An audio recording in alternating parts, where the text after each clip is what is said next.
Hi, I'm Dave Hillis, producer, mixer, engineer, and you're listening to Whatever, Nevermind. Nevermind. Well, I would like to welcome to the program Dave Hillis. There's zero chance I mispronounced the name, correct? Yeah, it's a pretty easy one. Right on. Now, should I call you an engineer, a producer, a musician? What kind of title would you like? I'm those three things. All of the above. Yes.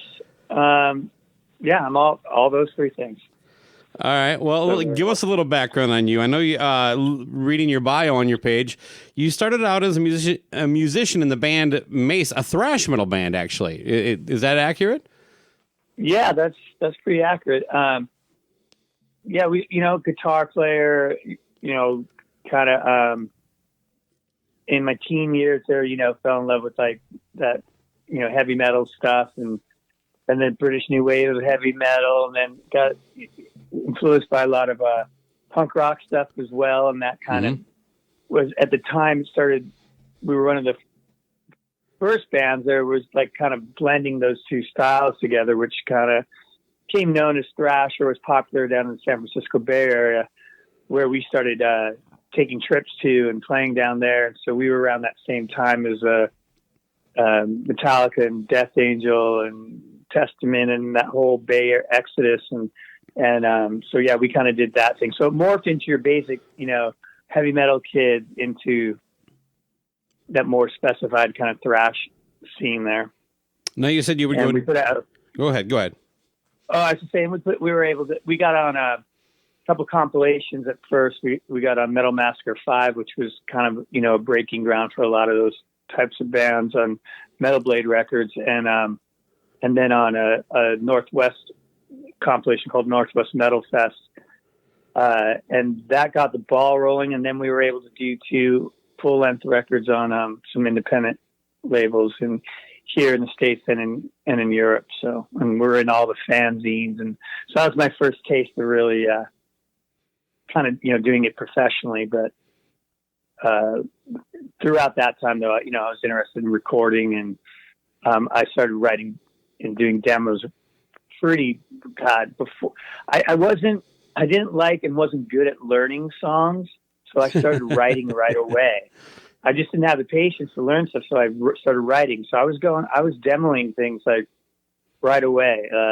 14, 15 years old, I was saving money and getting into these little studios, and nice. Worked at a record store, and that's where my money went, Now, I'm sorry, where were you based out of around this time? You said you went to San Francisco for that scene. We were Seattle. My family we're from Brooklyn, New York originally, but my father got work in the Seattle area, so we were like a suburb of Seattle. You toured with any of these bands from that time? Any of the big four?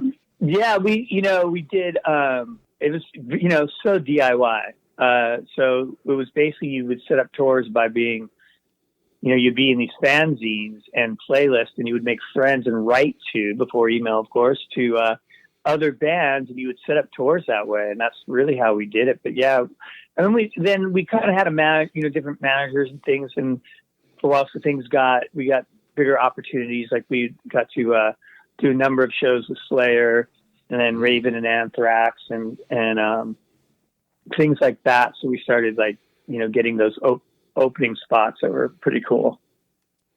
Mostly on the West Coast and Southwest, kind of. Were you part of are personally involved in the whole tape trading scene that was kind of absolutely very key to that scene? Yes, that was what it was all about, really.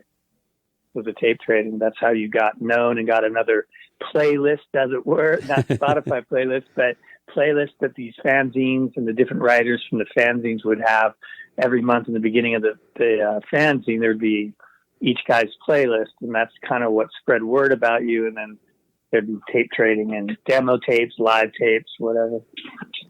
Was Slayer the only one of the big four you actually did shows with? Let's see. Well, who's the big four? Metallica, Megadeth, and Anthrax. And Anthrax. So Anthrax we played with, Slayer we played with, Megadeth, and the Metallica guys would be at our shows. We never did end up playing with any of those guys. But we hung with them. they were at our shows and that kind of thing. But a lot of punk rock bands too, like DRI, Corrosion of Conformity, Circle Jerks. We did a lot. That was right when things were crossing over.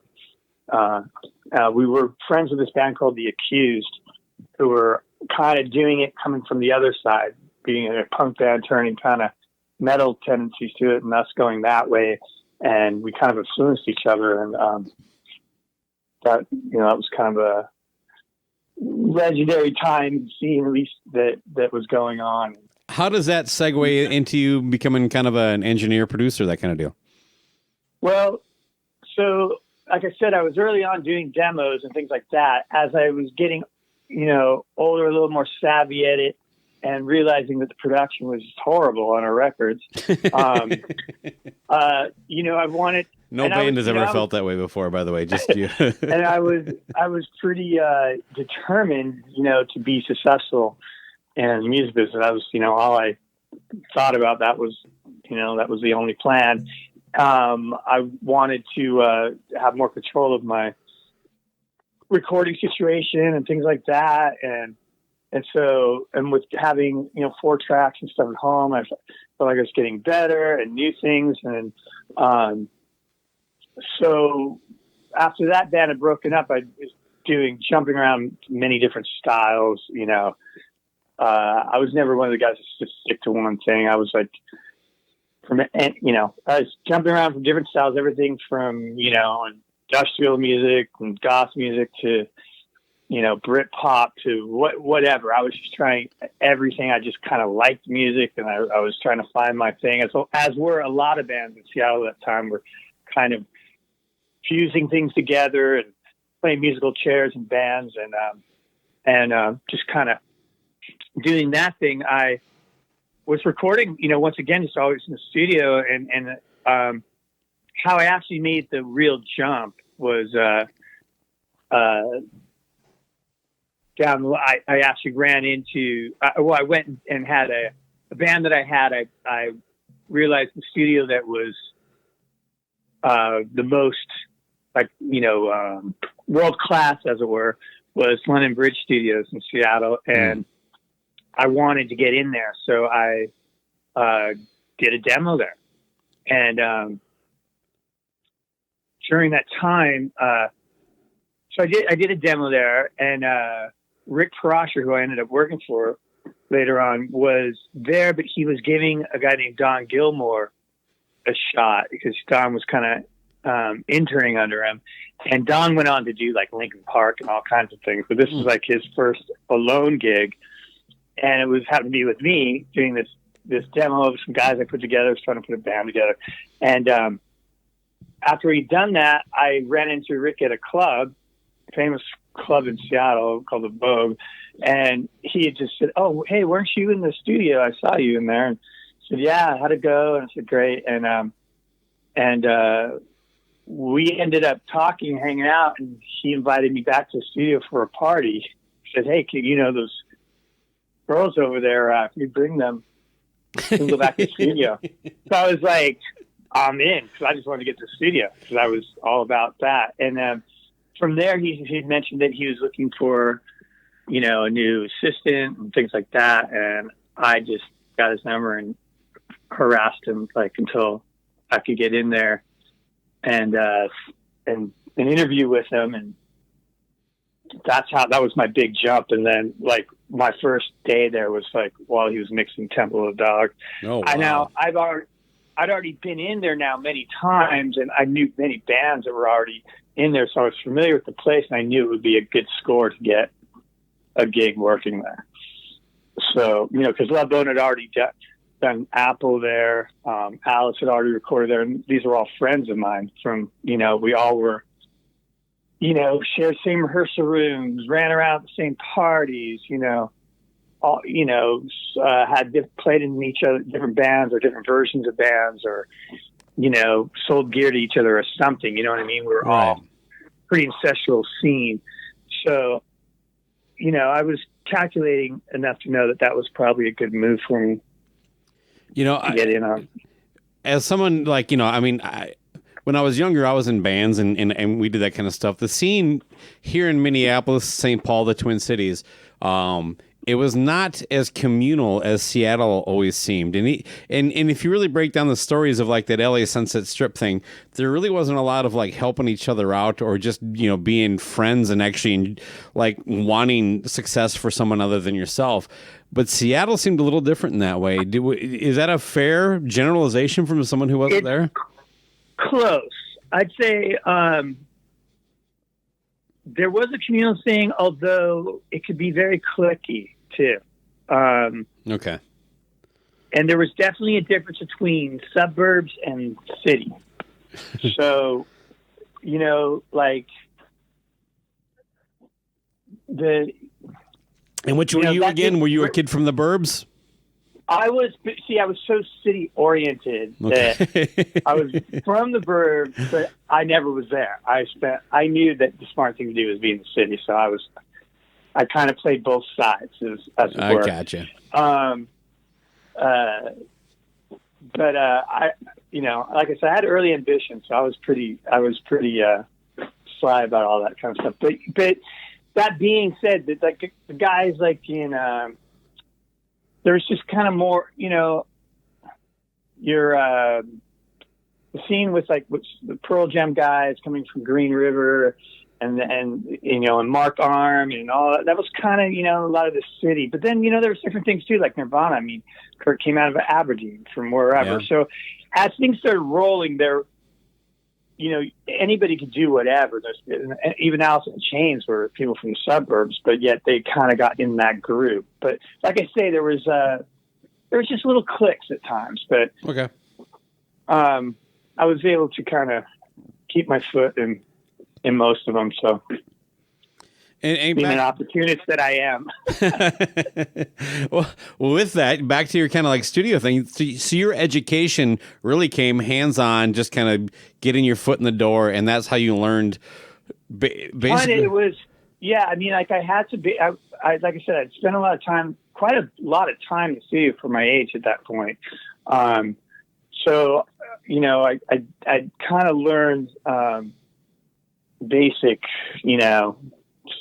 stuff, as it were, but working on like a Neve console, obviously I'd never had a chance in that type of thing. So when I got there, so the real first project that he was doing Temple of Dog, and I was kind of learning, and he was giving me time to learn. Was a band called Love on Ice that was out of Portland, and they had signed to Interscope, which was a new label at the time, and it was a big deal actually, money wise and stuff, and I was pretty much just thrown in the fire. Like there was no manual or anything. And he didn't really Rick wouldn't really teach me necessarily. And especially now I look back on it, I'm thinking, wow, he could have told me something. Like, what a dick. He really, yeah, well, that could be you know said. What I mean? I'm just joking. But he just threw me into it. And, he knew that I had certain, he knew I knew a lot, I knew guitars, I knew guitar pedals, I knew, he knew some strengths, and he wasn't necessarily a rock guy per se. So, like moving along into like Pearl Jam, that came like there, he knew how to utilize me as well too. Like, me knowing the guys in the band, and like working with Mike and stuff, helping him get guitar sounds and speak their language. Was a good thing because Rick, that's not really how Rick worked. Right. And so, being there running the tape machine while doing solos or punching in parts was a little bit less intimidating probably with me doing it than Rick, at times. And, so that kind of worked out good. And that's kind of what became our, way. But as far as like, technique and actual gear, it was kind of just, here's how it goes, and you better keep up and watch and do. And so, that was kind of cool. I was like hands on right from the start. So that, what I really learned from him a lot was his side of, producing, in the sense of, He's a real stickler for like pre-production and arrangements and arranging harmonies and writing the harmonies. How tight, the actual takes were, being particular about things, the details and things like that. That's where a lot of schooling came in from him. That I still, it's my toolbox now. And you know what? On a side tangent, just did London Bridge become Bad Animals, or is that do I have that wrong? Yeah, that's wrong. So Bad Animals was a studio called Steve Lawson's back in the early days. And it changed names and hands a couple times. Okay. Bad Animals came for when that was downtown Seattle, right on Fifth Avenue. That kind of had its moments where it was doing a lot of commercial post work, but a lot of famous rock records, and then the Ann and Nancy Wilson from Heart bought it, and then the name Bad Animals came in, and then it was sold again. So it kind of had some different incarnations.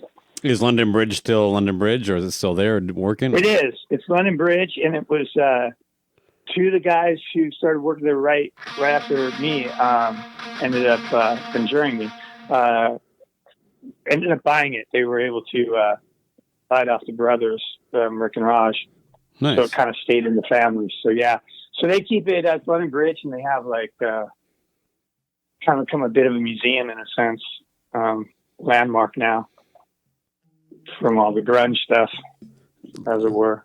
No, you said Rick's last name earlier. Parashar? Okay, I was just saying Parashar prior to this, but Parashar, I believe is how they say it. Okay. Well, you worked with him for some time, right? Yeah, I did. So it's kind of like that end of 89, 90, whatever that was. Up into like 2000 was really the end of it. There was a moment there where I actually got but on and off. I ended up getting a record deal myself with Island Records, and so that Rick produced. So we actually did that together as well. And then I kind of, going on my own, and there would be different projects here and there that I'd come back to him with. But I was trying to break away for a while. Well, let's get into the record at hand today, Pearl Jam 10, which you were the engineer working with Rick on. Do you have any insight as to how they ended up choosing Rick? Was it basically a proximity thing, or was there some like a little more like we want him kind of deal? I think, a little bit of both, and it kind of made sense. I'm trying to say. So, Rick was obviously known and been doing work there, and they'd come in and done different things with him and realized, and it was also something that they had enough experience doing records that I think Stone and Jeff really wanted to have a part of it. So it is, as it says, produced by Pearl Jam and Rick Parashar. So I think they knew they needed somebody to help them, but they wanted to have some kind of more input and control at that point. And so I was thinking was that Rick was, pretty exceptional engineer. And I know, with working with Dave Jordan and other people, because they're coming into London Bridge, everybody was, pretty impressed with Rick as in his own engineering skills. And I think it just made sense. Like, wow, we could do it, this great studio with the classic Neve and Studer and Rick, and it made sense. And we ended up doing 2 demos, like months long, long time for a demo these days, with the guys too. So like Stone had done writing demos already, in the whole even Pearl Jam at all. Sure. And then Jeff kind of got, I think, help, or I don't know if he played on those or not. Jeff got in a band with a band called War Babies that was on Columbia for a minute there. And Mike Goldstone, who was the A&R from Epic, who was signing them, had also worked with the Mother Love Bone too. And I think he just believed in Stone and Jeff. He knew that he just believed in them. So he was kind of financing the demos for Stone. And when it looked like, okay, this is going to be a band, he gave more demo money for them to come into London Bridge. And that's when, Eddie was basically his real tryout. And so just back up a little bit there. Jeff was financing the demos at the time? No, Goldstone, the A&R. Oh, right. Okay, I'm sorry. Michael Goldstone. I'm glad I cleared that up. No, yeah. Giving them demo money to write and whatnot. So I think the deal was, like, I don't even know if they were officially signed until, we were already kind of in the studio. Mm-hmm. But I don't really know all the details from that. Right. But anyway, we did those and so yeah, it made sense. I think it that was just, instead of going off, I think with some big producers the label would want them to do or whatever, they wanted to be somewhere more comfortable and have, their control over it. You mentioned that you were brought in kind of while they were mixing Temple of the Dog. Did you know these guys well prior to working on this record? Yeah. Well, I didn't know Chris. I knew, I knew Stone the best, probably, Mike. I'm talking Pearl Jam, or Pearl Jam. Basically, once 10 starts, did you know those guys at all? Yeah. I knew all of them pretty much. Dave Cruz, I didn't know, actually, at all, the drummer. Although it's funny is that now I talk to him all the time. He's dead.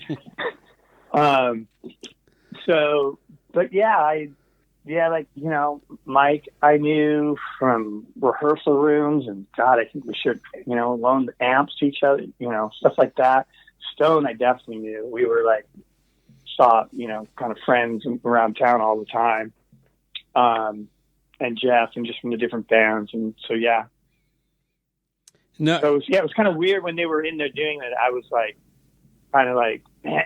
hey, guys. Yeah. And I was kind of bummed I wasn't doing my own record. I was like, gosh. Yeah. These guys are doing a record. So. It is kind of amazing coming off of Mother Love Bone that they just kind of landed in. First of all, they were able to kind of plow through that and forge ahead. And then also just basically end up with another record deal. That's something to be said there, man. Somebody believed in them.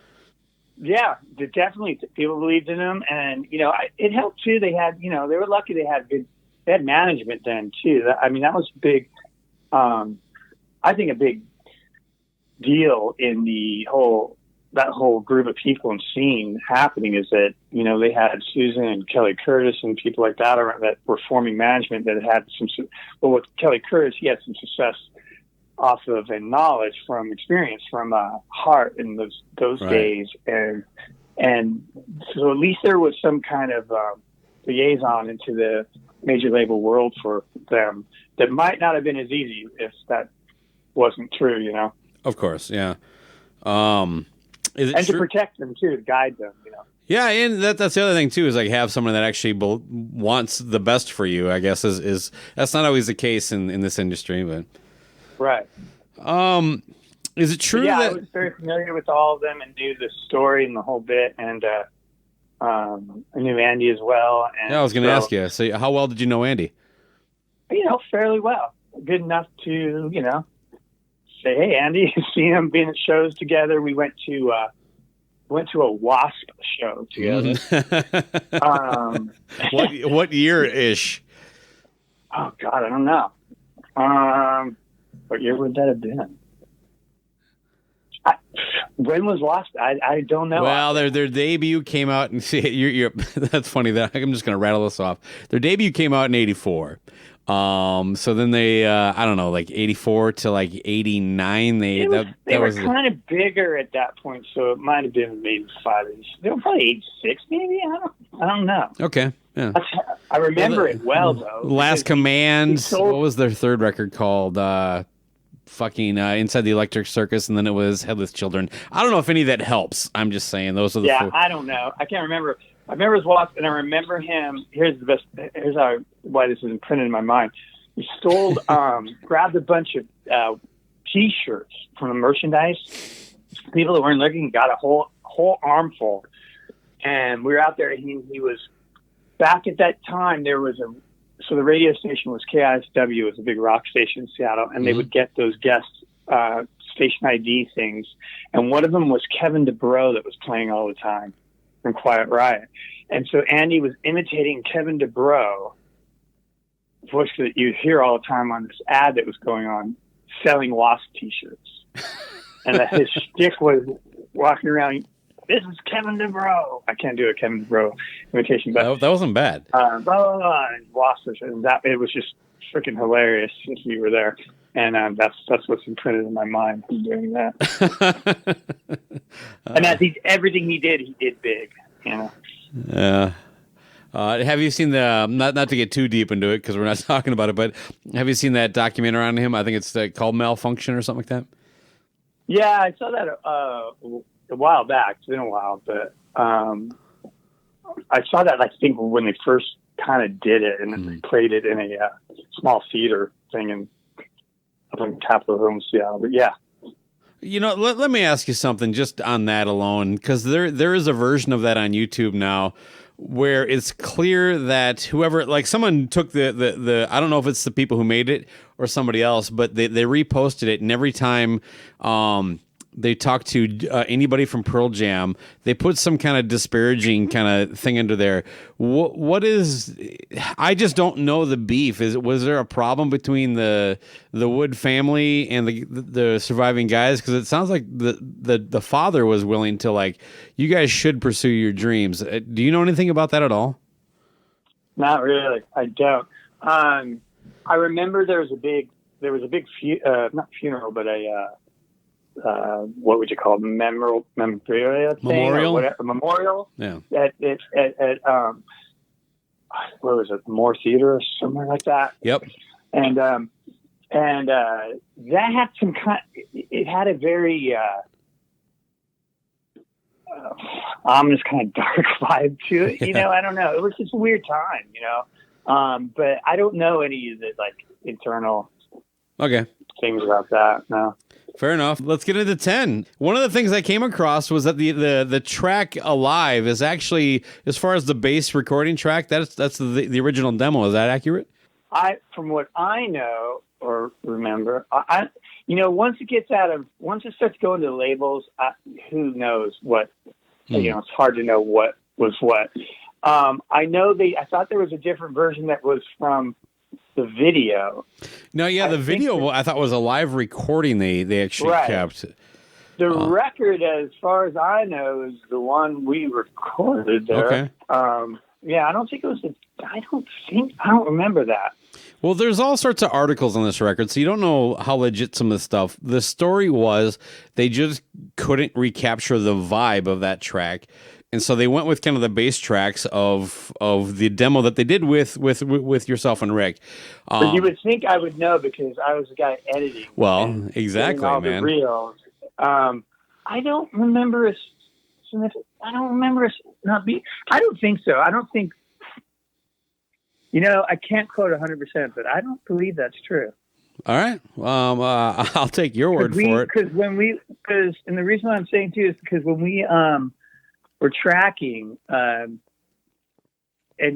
like no other record I've ever worked on since, the whole thing that made that record special and different is that, and you probably couldn't do it today just because of budgets and things, is that, and just the advent of Pro Tools, but it's that they were it was very much, they wanted to get things live in a take as a band. Mm-hmm. So we spent so much time, and the amount of tape that was used, most people's budget today, for a record wouldn't even meet their tape budget, was immense. Like, we had so much tape that there was a window from the control room out to the lounge, and you couldn't see through it because it was just stacked out high full of 2-inch tapes. And I remember just the amount of time we spent going through takes of the different reels for the different songs we wanted, just the listening back of all those. you could record a record. You know what I mean? Because there was so much material to go back over and pick which was the best takes and notes that we'd have. So most of it was we spent so much time that I don't think we would have went back to a demo on that. But, okay. So it could be wrong. But then even the and they were meticulous. I mean, we could punch in places. We could, these days you just edit everything together in Pro Tools. But there might have been, some songs where we said, well, God, that outro or that bridge in this song or this take was just great. And we might have edited that part and put it into another whole reel, but that would have been about it. They really wanted to get a whole lot of tape. And nobody would have really known, but that was like a big deal for them. Were there any songs in particular that were extremely kind of tedious as far as hard to get what they wanted? Well, yeah, there's kind of a story already out there about Even Flow. We did. So Even Flow, we're doing these day after day of just all day tracking. And, okay. Extremely hard working band. I mean, there was no partying, no downtime. It was just show up and record.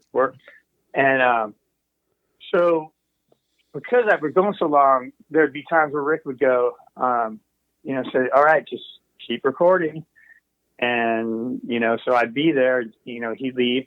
We'd go into the night because we'd go into the night and he's not going to sit there and listening to the same song, it's just, so my job was to record it and, put stars or notes next to ones I thought were pretty good. And then in the morning we'd go through and maybe comp something or listen to, whatever, so that if there was a good take, we'd move on and start overdubs or whatever.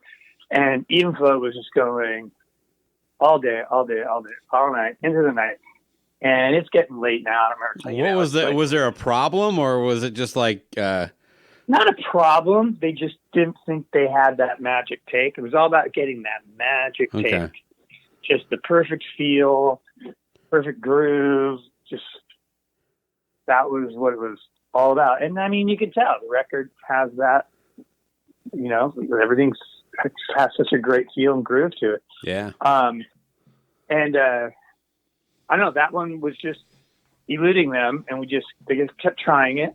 And like I said, I told this is kind of this is a pretty funny one on me. So we're like, I don't know, it's got to be 2 a.m. or something, and I'm sitting there, and it's just, we get done end of the song, and I'd be like, all right, is that it? And they're like, no, say it again. So all of a sudden, this take's going, and I'm sitting in the control room by myself, feet up or whatever, just even going through it, and I hear this, and that's the sound of the tape running off the reels. That was a great impersonation of that, by the way. Thank you. I've heard it enough times. Yeah. And I thought there was enough tape on the reel, and there wasn't. So I'm thinking, well, no big, because I go first. I'm like, oh my God, shit.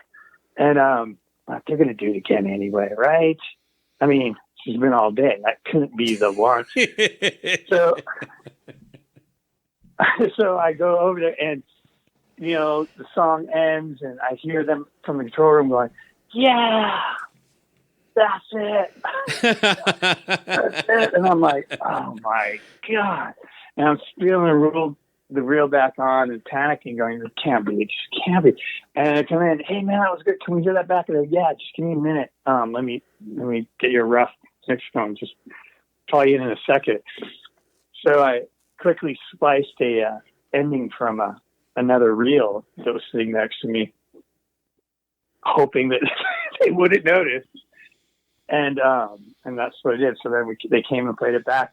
And if you know anything about editing tapes, you'll hear it when it goes past the heads on the tape machine. It'll go, and you'll hear it. So I just made sure I had it cranked, and I stood over in front of the tape machine so nobody could see an edit splice go by, and nobody noticed. And it was funny because I read another interview, or I did an interview with Mix Magazine, and then apparently that author had read a interview that Mike McCready was doing, and he had talked about how that song was the one they spent all day on. It was like they wanted to kill each other.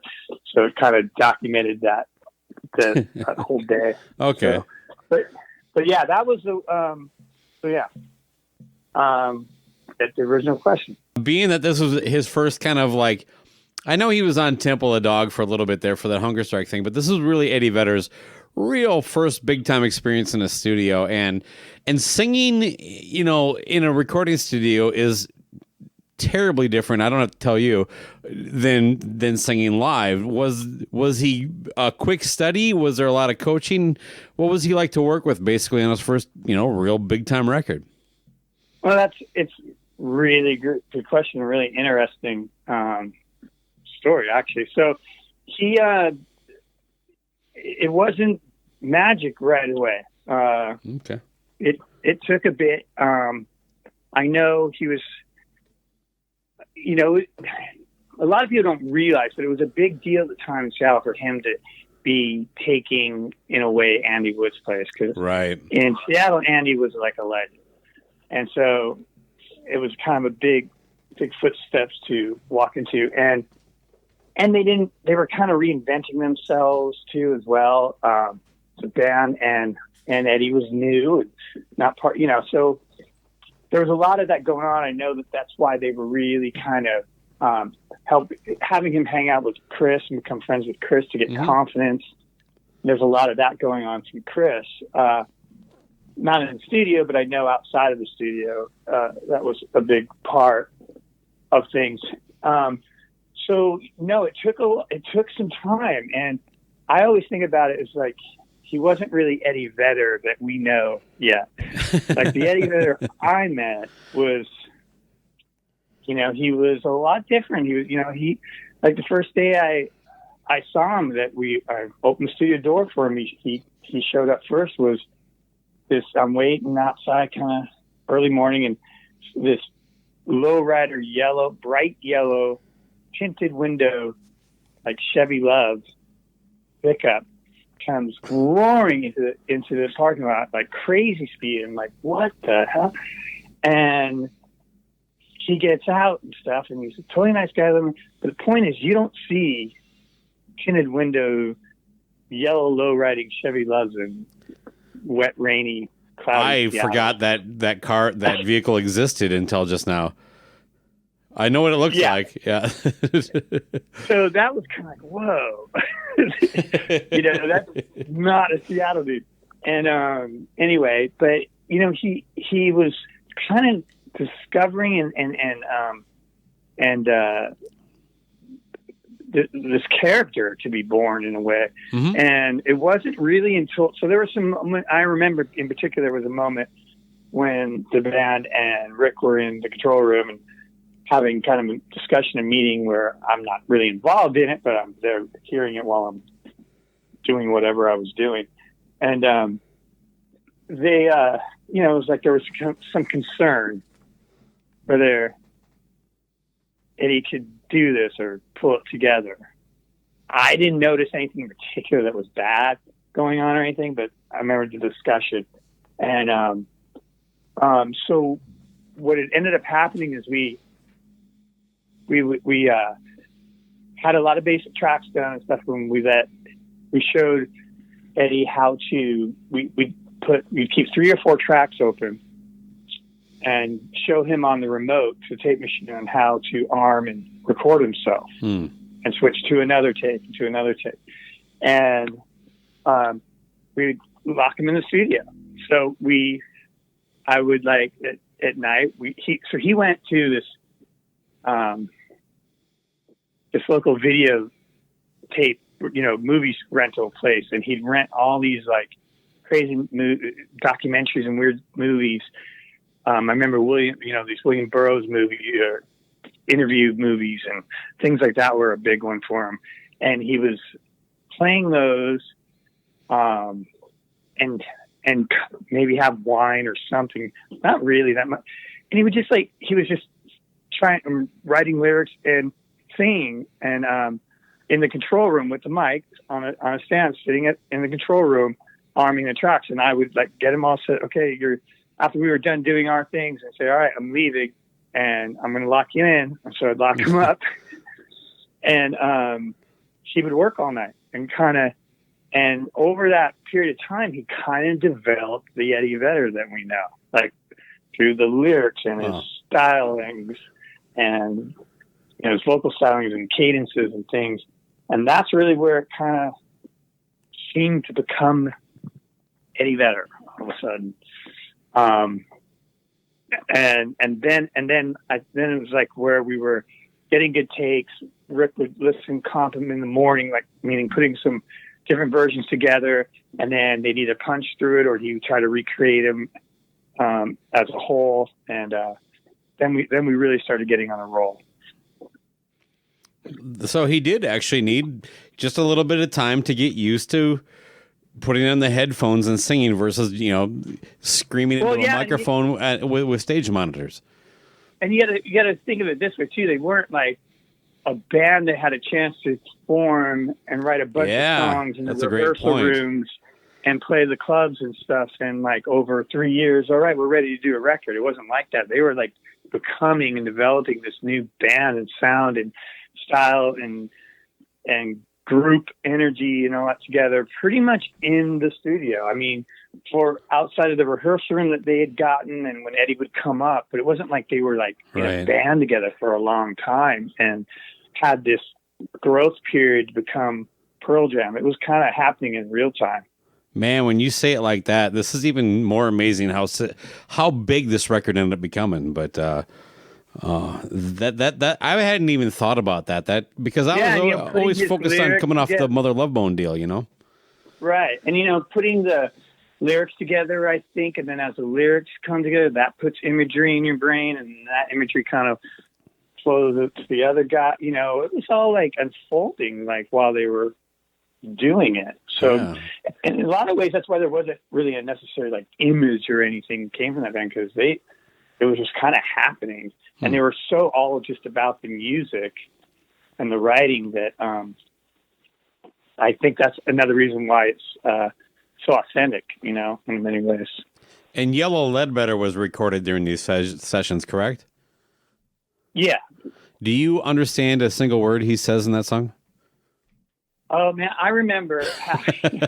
I wish I think back now. Like I used to have all the lyrics, of him writing all over the console because for punching in and whatnot, so I could know where to come in and come out, or if I was comping tapes or whatever. But man, I should have probably saved this. But it was like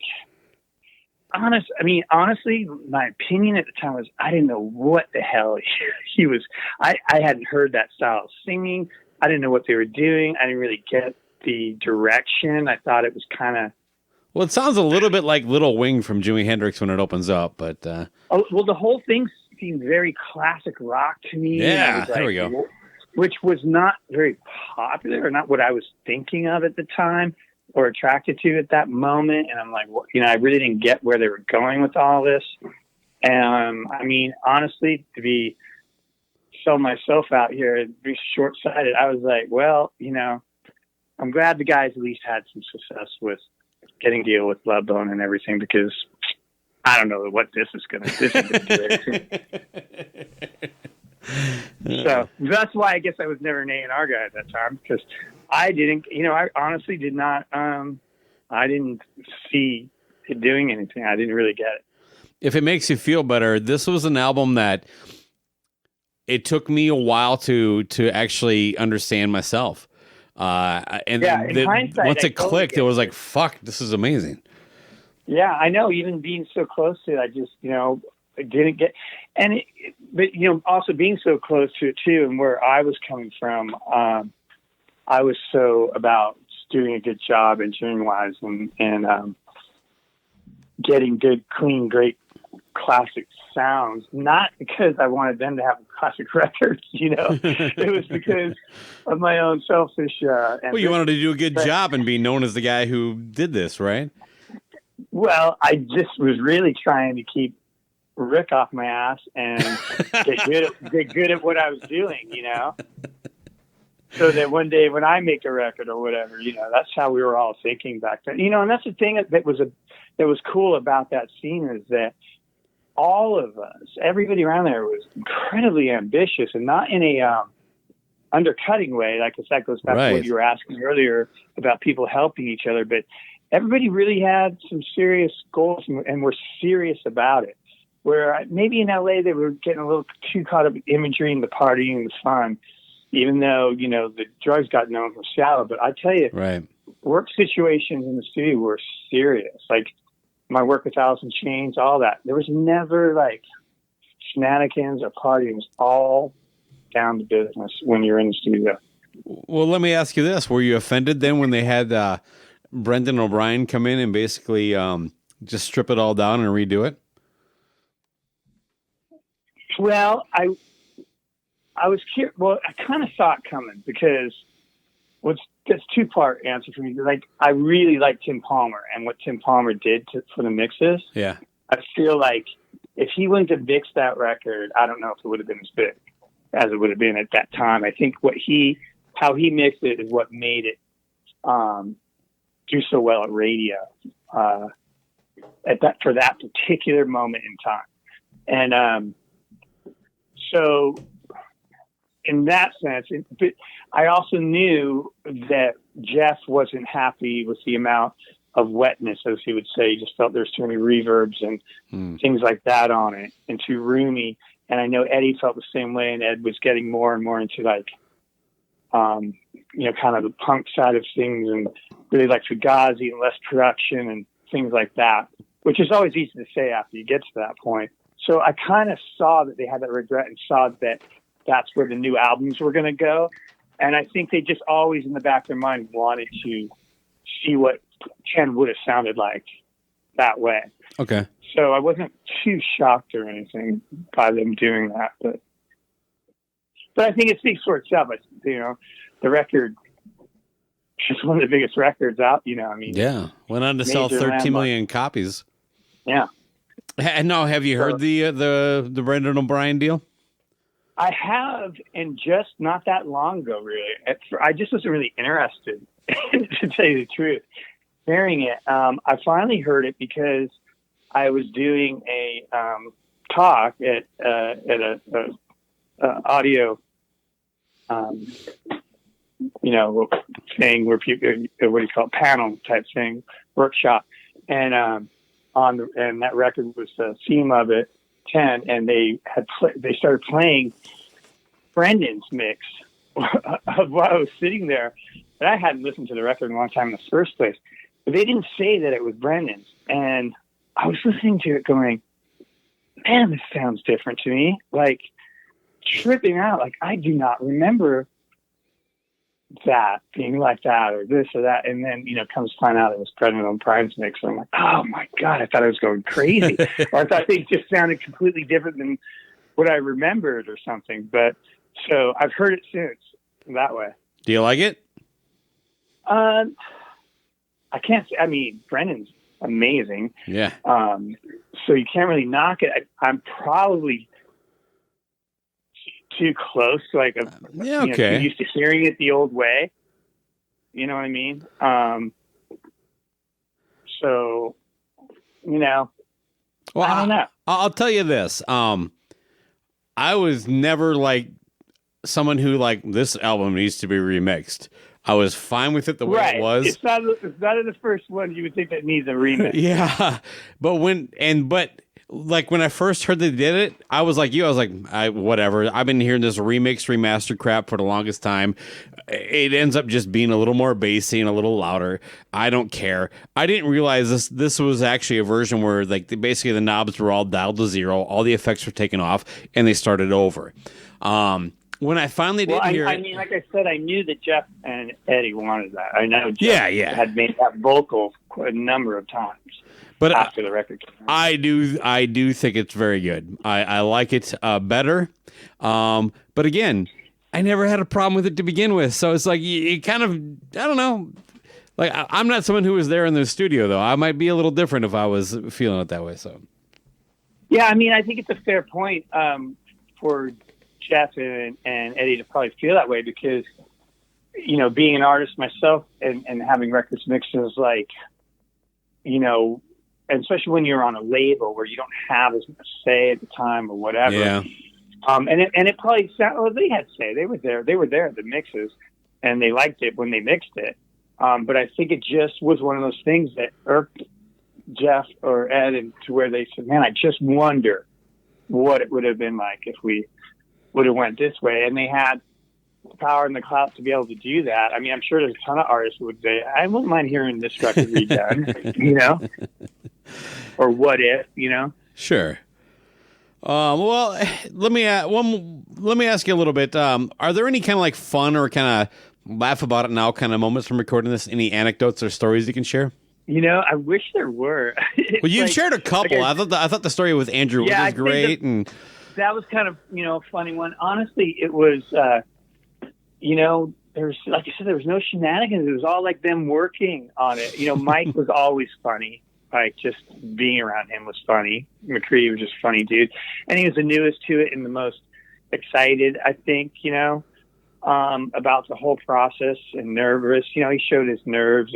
He would have these, his arsenal of beverages, we'd call it. So, like, when we'd be doing in the control room doing overdubs, he'd sit in the control room with his guitar feeding out to the live room with the amps, and we'd put like a fold up table next to him, and it would have, like, you know, like start with a coffee, a Coke, a beer, a frickin' lemonade, I don't know, like 30 different drinks on his table. And, you know, it just, he was so nervous and gung-ho to do, you know, when you're making your first record like this, and you're the guy who's hired to be the lead guitar guy, like, and he's always one of the, you know, that's his dream to be Mr.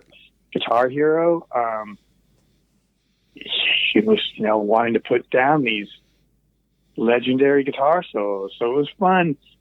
And, you know, always asking me, you think tone's right, you think this or that? I'm like, yeah, well, let's try this. So it was fun when we got to work together. What kind of guitar head did he use? Well, it was cool because, I mean, there wasn't, it's kind of the way program is. There's never an overabundance of, like, they're not like crazy like that. They'll get like a few great classic things, meat and potato stuff. I mean, maybe Jeff with his, you know, multi-string basses there, the, you know, basses, that was like pretty decadent for them. But look what it produced. I mean, Jeremy wouldn't have been, you know, what it was and things like that. But it was basic stuff. Like, remember, we were excited to he got a real 59 Fender Bassman. So that was pretty cool, because it was a real vintage 59 Fender Bassman.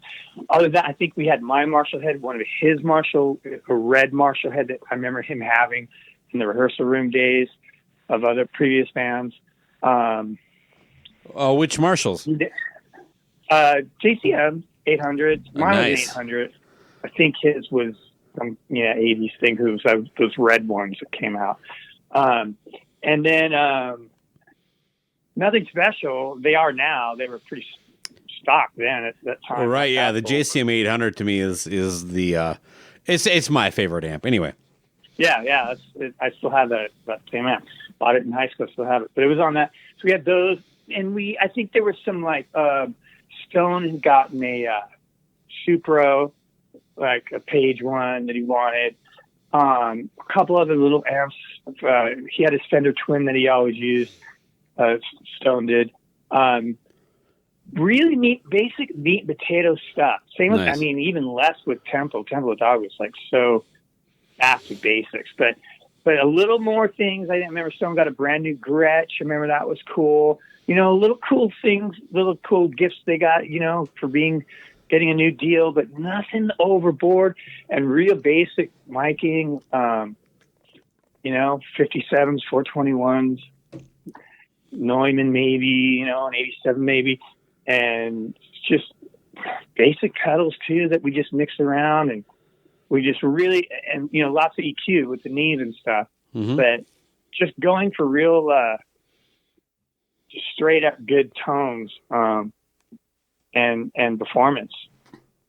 Well, how about this? When was the last time you actually sat down and listened to the record? Yeah, I don't know. Because I don't, to be honest with you, I hardly listen to music at all because I'm always working on something. Okay. So whenever I'm in the car or somewhere, I'm like people make fun of me because like I have silence going, like when I'm working on shit or driving, like just put on there.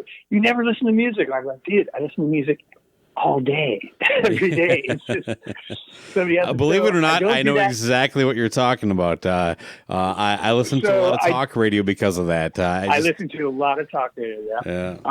But I don't. I haven't much. But then again, like if I do turn on the radio or something, or I'm in the car with somebody or with my wife, she loves listening to a rock station. Boom, there's a Pearl Jam song.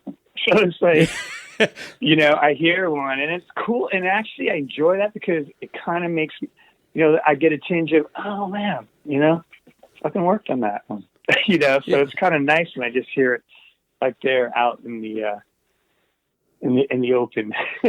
From a sales standpoint, would that be the biggest record you did or worked on? Yeah. Okay. Yeah, it's the only Diamond Award I have. But, the Alice stuff and some other things came close. Yeah. Nothing. Yeah, that's hitting 10 million plus is pretty tough for anybody. I've been lucky enough to work with a lot of cool artists. So. What about, do you have any favorite tracks in this? I always like Black, and I thought Porch was cool. I remember Black being a standout for me from the beginning, working on it. I remember once again with the lyric sheets, I remember looking at the lyrics going, oh, that's, well, and I always do this at least because I thought they weren't going to do well. I'm like, well, yeah, he's a good lyricist. At least they got that. I'd always kind of make excuses for them, which is hilarious, being how good and successful they are. But at the time, I was like, yeah. I think that one always stood out to me. Yeah, I have a hard time. Because I think it's almost a perfect record, but Black is definitely one of the ones I would go back to. The ones that I don't, Wash I thought was good too. Which one? I just remember that. Wash. Oh yeah. I love Release Me. Release is good too.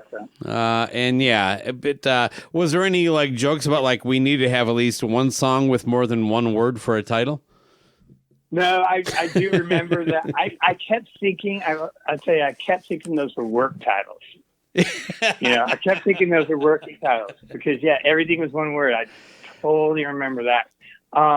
Well, I think Why Go is the only two word. Yeah. Okay. I think if there were jokes, it was me making jokes.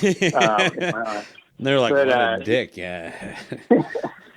But that's funny. I really always thought, those must be work titles. Which would have made sense, right? No, of course, yeah. You just kind of do things easy, and then you when it time comes down to it, you actually elaborate a little more. But right. Well, Rick died, I think, tragically young. Of course, I think most people would say that in 2014 at the age of 50. Any memories of him you'd like to share? Anything related to this time or just in general? Rick, he's one of a kind for sure. He had, unique personality, especially amongst rock musicians. He's classically trained and all that. So he wasn't he wasn't out to ever make anybody really like him necessarily, with bands. He would say, his job is to make a great record for you. I'm not here to be your friend kind of thing. And I remember him and Stone, we would drive Stone home sometimes to the studio. Oh, the talks they would get into, and Stone would be like, just act like you like me. And kind of half sarcastically, but kind of true. And of course they did, but it was Rick was very, he had, he's East Indian and he had this way about him, and he didn't really change for anybody on that. But he was so meticulous and such a, perfectionist, and was that, incredibly talented musician.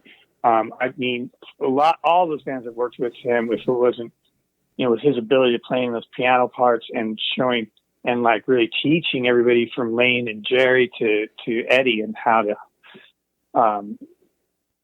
really deliver their vocals and do harmonies, and he'd write with them on the harmonies and the piano, which a lot of people forget and don't know. All those great harmonies, those all came from Rick. Yeah. All that stuff was Rick and them sitting at the piano working those things out. He wouldn't let anything, get by. Like he was going to make sure that song was the best that song could be.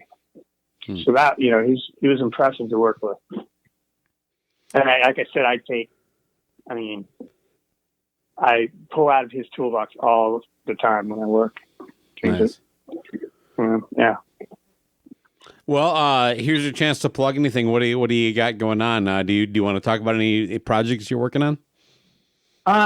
Yeah, I've been I'm out in Pittsburgh now, and I'm working on 2 studios out here. One called The Vault, which has a classic Neve console, and which I was excited about to find out here. And I actually have the 2-inch tape machine that I speak of in all these stories that we did Pearl Jam 10 on, and Temple of Dog and Alice in Chains and all those bands from London Bridge after Rick passed. So you still record analog? Well, I do as much as I can. Okay. I get into, of course, everything ends up in Pro Tools. Right. But yeah, I was able to get the machine after when I moved out here. So the studio stuff. I was talking with Rick's brother Raj, and he was, I asked him what's going on with the machine, and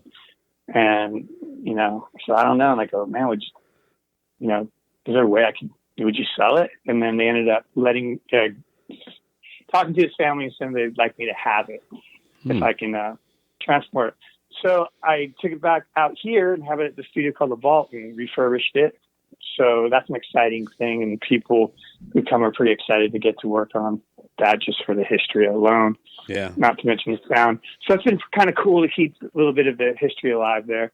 And then another studio out of here, Tonic, and I just built my own mix room, mixing and overdub room. So I've been rolling again and kind of having a nice career out here, working a little bit out of Nashville as well.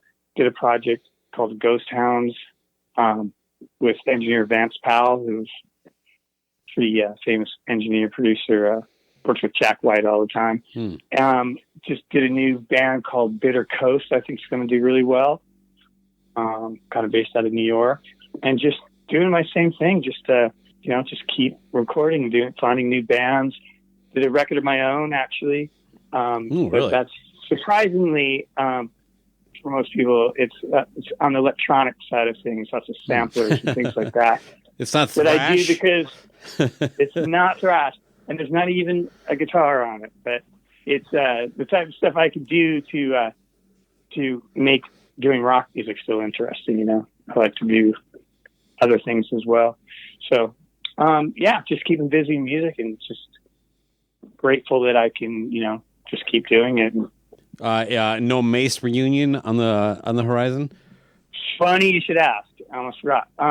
That is actually being reissued, but from a Chinese label picked up, and just did a reissue of those, which was pretty funny to them having me hunt for old photos of different things that they wanted for doing like a booklet for it and all that. So that was interesting. But yeah. Glad you asked me that. I almost forgot. Right on. Dave, this was a lot of fun. You were amazing. Thank you so much for being part of this, man. Oh, thank you so much. Appreciate it. All right. Have a good night, Dave.